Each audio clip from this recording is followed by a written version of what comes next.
I mean, there should be like a whole thing about music editors and what, because we spent a lot of time on the music itself. But Tom, I think it's a good example to show what we did for the second cue, which is born out of Tom's help in a way, or and point of view. But he really did send a lot of things based on some of the stuff I had written. He would kind of find ways to make it work and grab stems and kind of assemble. And whether the idea was right or not, it without it, I couldn't deliver a better cue. So, and in many cases, he was spot on, And it's been an education to work with Tom as well. I know that in A Walk Among the Tombstones, there was a cue that I was like doing towards like a battle scene. And I know I'm going to hopefully keep it in 30 seconds because I'm getting tired of my own voice right now. But there was like this fight scene to shoot out. And I was writing this music that definitely was like Jerry Goldsmith influenced. And it had this like it felt very much like anyways like LA Confidentially kind of stuff and I'm writing it and Tom's like I don't think that's right. It sounds like a college student writing a cue. And I was like, dude, that's brutal. Because I teach, I have college students and they write better cues than I guess the one I was writing because they're so good at the Frost School. And Tom was like, it has to be slower. You have to do this thing. And I'm getting mad because it's my first experience and he's really telling me that I shouldn't be doing this. And at some point, Scott Frank dropped into Dropbox and heard the cue I was doing. And he sends a text saying, I'm loving what you're doing. It sounds great. And I'm like, dude, the director's loving what I'm doing. And Tom was like, yeah, but and he just really forced me to do something else. I send it over to Scott and Scott's like, this is awesome.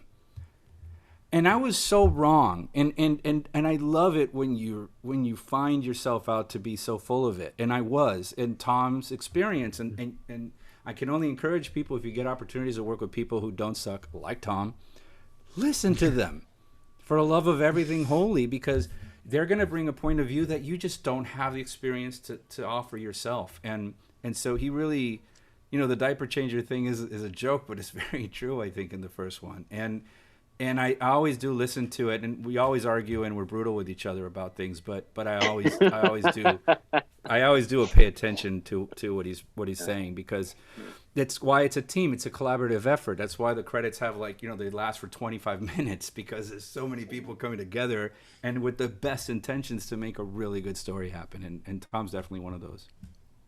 Yeah, no, it's great working with Carlos, and thank you, Carlos, for everything you said.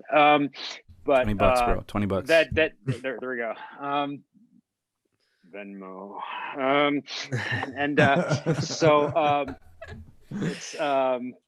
It's great that when we asked earlier about the producer question too, part I did sort of like forgot about the musical side of things where it's also Carlos sending a demo.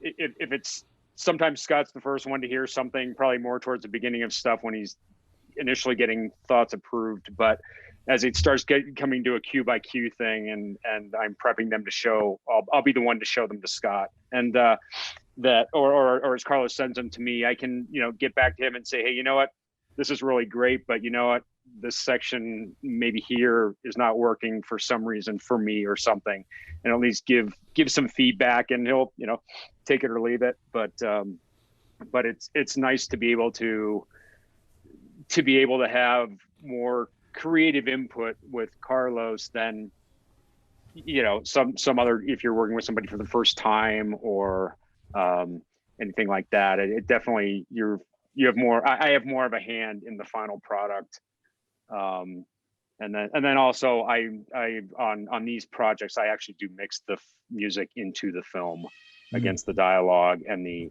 sound effects. On this pass, because of COVID, I sort of did the first pass where I'm tweaking, little piano note, whatever needs to be done technically, and then Eric Hain did kind of a finesse pass over the end. But it's great working with Carlos and being, having that extra room to be creative. I'm sure it helps that you're a composer as well in that regard. Did you guys know that he wrote the theme to Alf? Really? The TV Wow. show? Yes. Look him up. He's a one-hit wonder. I'll take that, dude. I would take it. Yeah. So look him up. It's insane. I remember when they introduced me to him, they were like, "Oh, you're gonna be working with Tom Kramer," and I was like, "Cool." And then he sends me an email. Hey, so anyways, yeah, here's my IMDb link, and looking forward to working with you. And I click on it. I was like, gone. My jaw fell like a mailbox opening, because of all the. You guys look him up on IMDb now, and you'll see what I'm talking about. And Carlos's reply was, as soon as I can have an IMDb page, I'll send it to you. Yeah. The joke was with the agent was, you gotta get me a credit, Yeah. and then it was then after the first one was, we gotta get you credit, plural, because it's just there's nothing there still, kind of. So